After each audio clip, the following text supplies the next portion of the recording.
Nothing is as destructive as irresponsibility. The most pervasive characteristic that plagues our society today, worldwide, is that of irresponsibility. Irresponsibility is defined as not answerable to authority, lacking a sense of accountability, unable to respond to conscience. It also means fickle, flighty, thoughtless, rash, undependable, unstable, loose. To be irresponsible means to transfer blame for your behavior to somebody else. The entire world is suffering under this destructive influence of irresponsibility.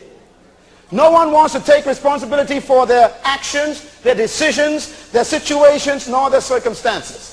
We are experts at blaming the past for our future.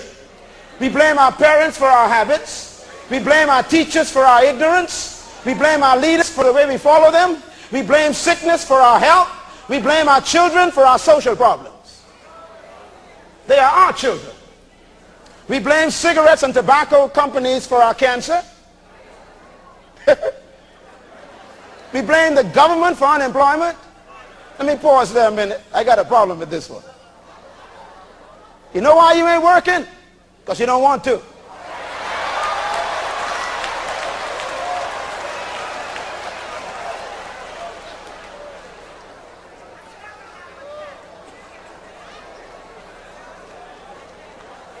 Nowhere in the Bible does the Bible ever state that the government's responsibility is to create employment. That's why nations are in trouble, because the government is creating employment for the people. Do you know the way they measure the wealth of a nation? Write this down. It's measured by 3 letters. GNP. Those of you who are economists know what I'm talking about. GNP. It means gross national product. Say it with me. Gross national product. That's how wealthy a nation is. Gross means total. National means the nation. And product is for productivity. That means the wealth of a nation is determined by how productive the whole nation is. Which means if you don't work, if you don't find ingenuity within yourself to be productive, then the whole nation is suffering from poverty. So you can't blame the government for your unemployment. You got a brain between your ear with 1 billion cells and you haven't used 10% yet. There's something you could do with your hands that you don't need the government to tell you. Some of you can sew very well and you're still buying from them folks in Paris. Tell your neighbor, maximize yourself.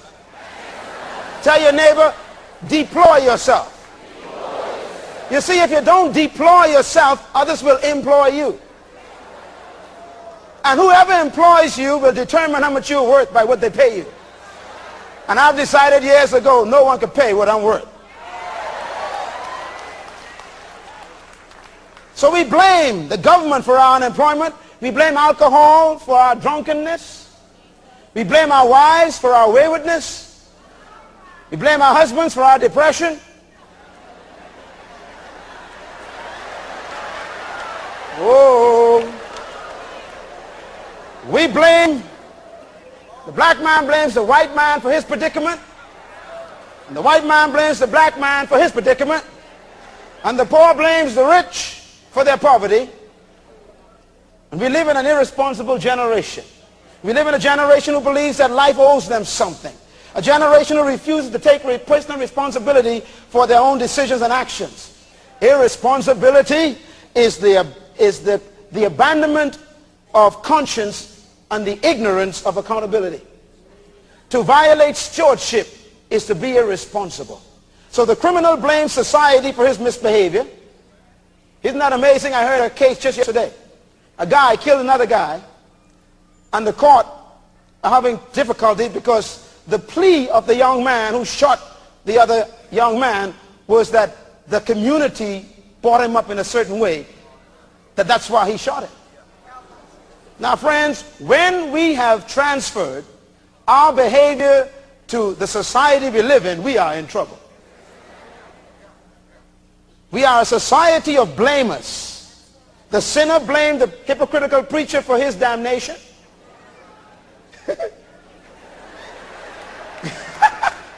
Think about that. Brother said, well, I ain't coming to church. Why? Them preachers ain't no good. Brother, go to church for yourself. Don't worry about them preachers. Stop transferring your irresponsibility on a preacher. The Bible says, work out your own salvation.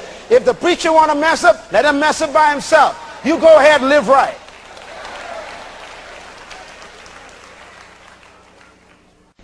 If you mismanage something, God will take it from you.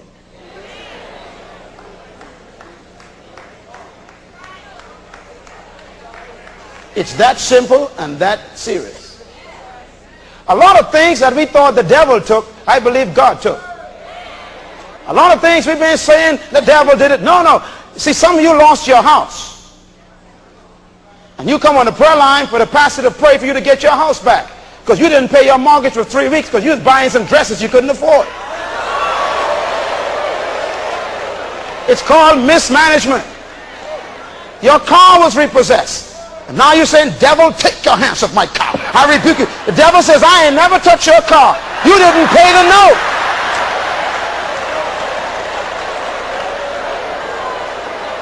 Come on, friends.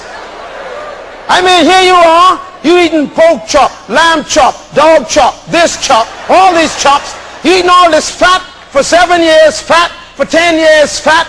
Now your arteries are clogged up with the fat you ate. Now you're telling the devil, I rebuke you.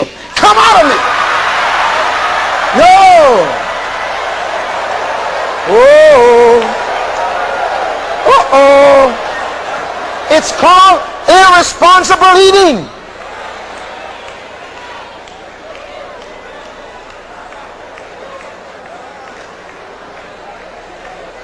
Tell your neighbor, I feel myself growing up. It's amazing how we transfer blame to Satan for our irresponsible behavior. You don't exercise? Well, I might as well touch it. And you eat more fat than you burn, so the fat stays with you.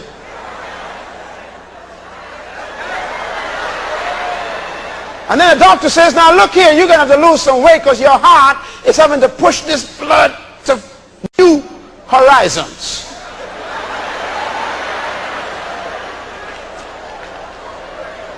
And we come on the prayer line, we say, pray for me, preacher. And the preacher says, Satan, come out of her. Lord, heal this woman. The devil is outside crying, saying, they always blaming everything on me.